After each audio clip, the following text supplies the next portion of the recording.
Good morning and welcome. Here we are Wednesday morning up at Evegate Lake. I've come up to see my friend Pete Joyner who's fishing the feeder off peg 15, but while I was up here I thought I'd have another little go at this drop shotting lark.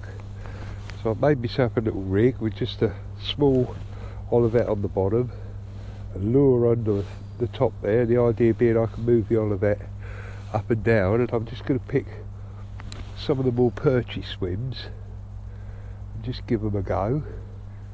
As I say, I don't know whether we'll catch or not. We'll let it get to the bottom. I'm not really sure what I'm doing, but we'll just twitch it to and fro. See if we get any bites or not. This is quite a perchy area, this one.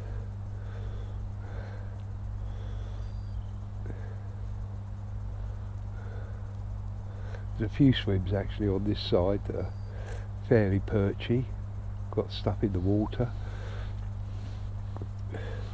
Just see how the lure looks in the water. Oh yeah, doesn't look too bad. Right, we'll try and flick one out by that island. Just let it sink to the bottom, and then we twitch it back slowly. If you like these videos, please subscribe. What I should do, if we don't get any joy in a couple of these swims, I'll change the rig and we'll go over in the little stream. I've got some worms with me, so we'll see if we can catch some little trout and perch in there. The fish in the stream are much smaller, so I won't be using a lure like this one.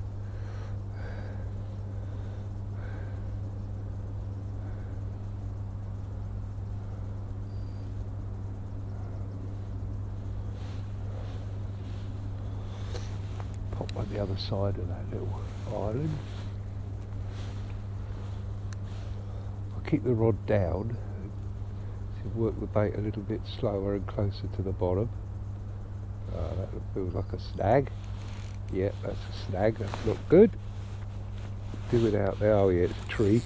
Bit of tree root. That's the only trouble.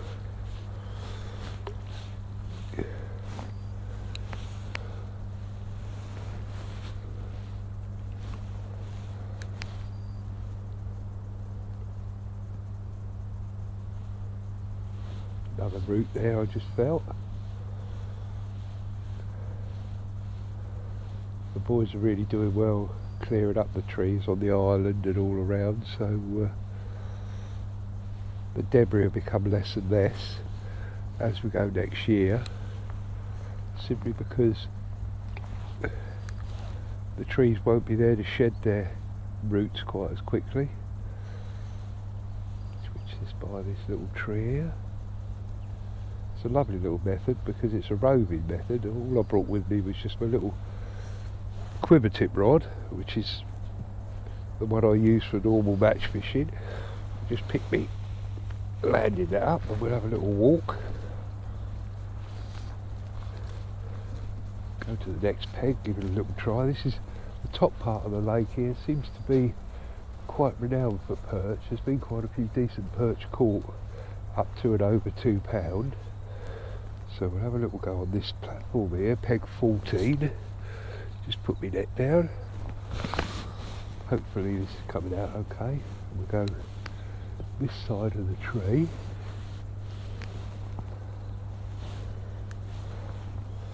Give the bait time to sink. I think the idea of this is the small lead obviously stays on the bottom, but your little artificial's 12 inches up from it, so it's working like a fish in distress. As I say, I've never really been with anybody who's done this properly, so this is all a bit sort of suck it and see. I don't really know how quick you're supposed to retrieve, and of course I can move the olivet up and down to make the artificial closer to the bottom. Just go by this weed bed here.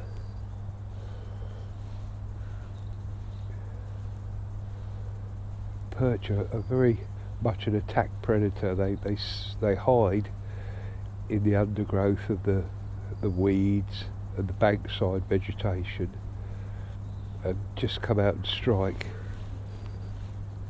That was a perch then. Had a go at some fish out there. You see the fry jump then, just about there.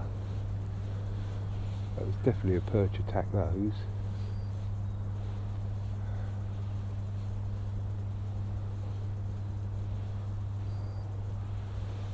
There's a lot of fry on the surface, and all of a sudden they erupted.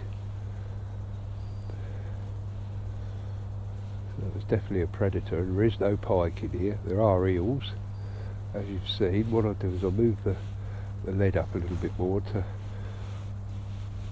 make the lure fish tighter to the deck. But pop another one out there just in case he's still in the area.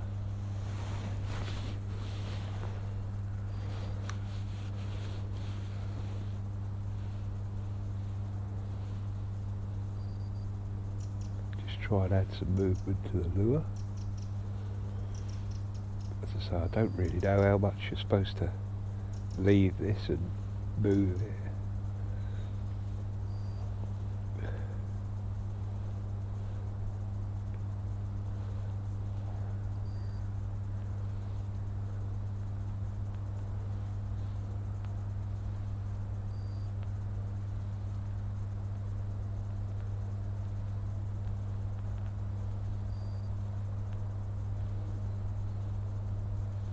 Well, felt like a little touch there. I don't think it was, but it certainly felt like one.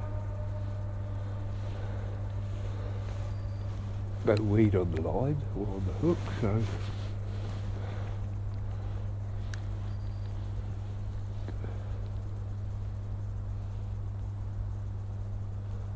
I'm just reeling in just about the handle turning. You can probably see it's not any pace. Hopefully that fish will just be working about 2 inches off the bottom, keeping clear of the debris. But if a perch sees it, you might well have a go at it.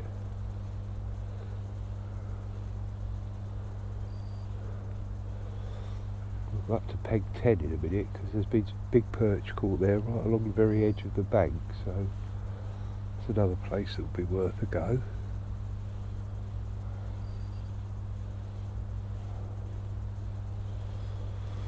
And one more cast along my bank here.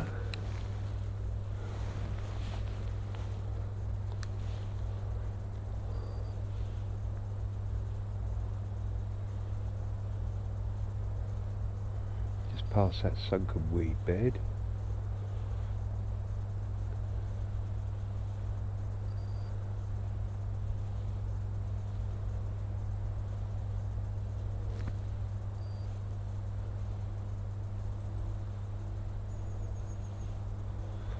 So the little quiver tip rod's ideal because you can see the sensitivity of the bite on the tip. It's got a bit of weed around it now. Get that off. Right, we'll go around and have a little try at peg 10. See if we can find anything there. This dull, dank weather is getting to be a bit depressing. Every day you wake up and it's only just about daylight. With the clocks now gone backwards, it's dark by 4 o'clock, so your days are very limited. This is peg 12. It's got a little reed bed. We'll give it a quick couple of casts, just in case. Put the net down on there.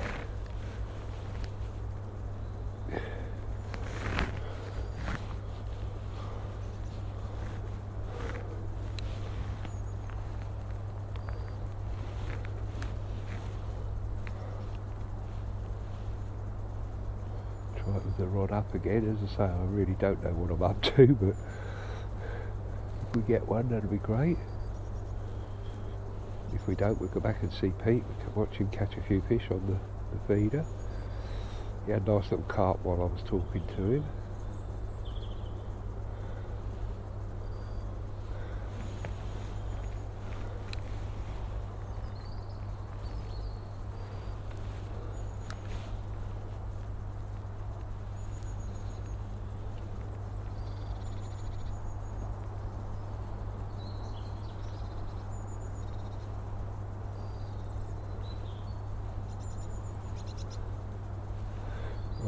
cast back towards where I was over there by that tree, and this will just bring the lure back at a different angle past these weeds. We'll give that a go. Try put a bit more life into the lure.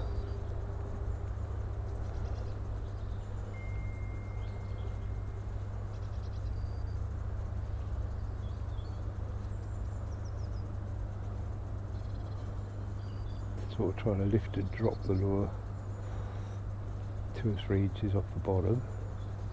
I think the secret with this game is not too quick. I watched a few on YouTube, and the people who seem to be doing rather well at it seem to take their time working the lure right back to themselves, literally to more or less under their feet, because perch are notorious for that, watching the lure, not actually taking it. I mean, that little, you can't see it I don't expect, but my fish looks absolutely real. Wait, I'll try and get it to do its thing just under the surface. You probably won't see it, but it looks very realistic, I must be honest. Right, we'll go along this bankway a little bit. These leaves are a pain, but nothing we can do about them.